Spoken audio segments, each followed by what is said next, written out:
Robot ఇలా చేతులు ముఖం ముందు పెట్టుకొని ఎందుకు పరిగెడుతుందో తెలుసా? చూడడానికి కాస్త వింతగా ఉంటుంది, కానీ దీని వెనుక చాలా ఇంట్రెస్టింగ్ రీజన్ ఉంది. మొదట ఈ రోబోట్ ని మనిషిలా పరిగెత్తేలా ట్రైన్ చేశారు. చేతులు కూడా మనలాగే ఊపుతూ పరిగెత్తేది.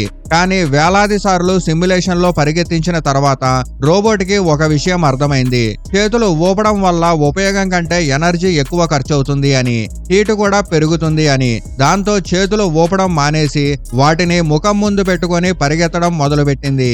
అంతేకాదు, నడుముని వేగంగా తిప్పుతూ కాళ్ల మూమెంట్ ని బ్యాలెన్స్ చేసుకోవడం నేర్చుకుంది. మనకు చూస్తే ఇది చాలా వింతగా అనిపిస్తుంది, కానీ రోబోట్ కి మాత్రం ఇదే తక్కువ ఎనర్జీతో వేగంగా పరిగెత్తే మంచి పద్ధతి.